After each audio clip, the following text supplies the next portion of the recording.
Have you ever found yourself overwhelmed by emotions that seem to come out of nowhere? Have you ever felt anxious, angry, fearful, or restless, and no matter how hard you try, you can't seem to calm down? Have you asked yourself why it feels like your emotions control you instead of the other way around? Welcome back to the channel, where we go beyond the surface to uncover the deep patterns that shape our lives. Today, we're going to explore one of the most profound questions in all of self-discovery: why do emotions hold such power over us?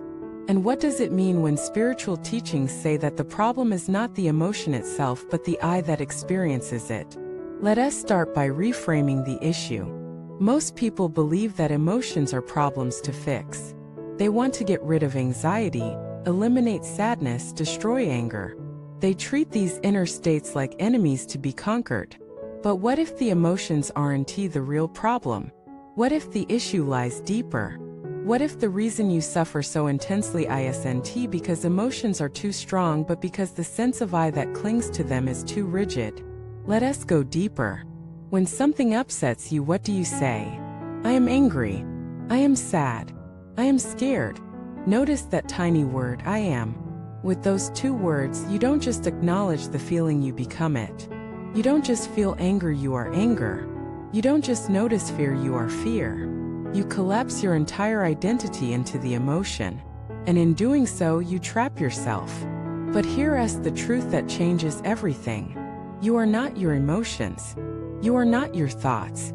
You are the space in which emotions and thoughts arise and dissolve. And once you realize that, the grip loosens.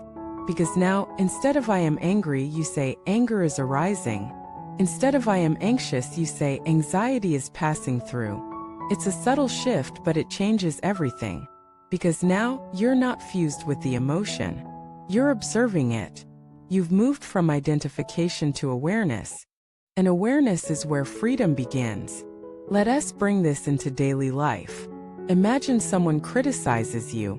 Instantly, you feel defensive. Your chest tightens. Your mind races. The ego jumps in and says, I am being attacked. Now you're caught. But if you pause, take a breath, and say defensiveness is arising, something shifts.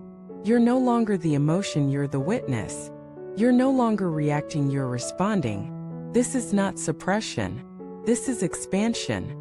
You're expanding your sense of self beyond the limited I that clings to every passing feeling. And in that expansion you find peace. But why is this so hard? Because the ego is addicted to identity. It wants to be someone even if that someone is suffering. It says, I am the betrayed one. I am the anxious one.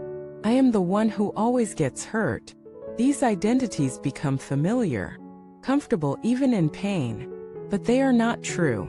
They are stories. And every story can be rewritten. You are not a character.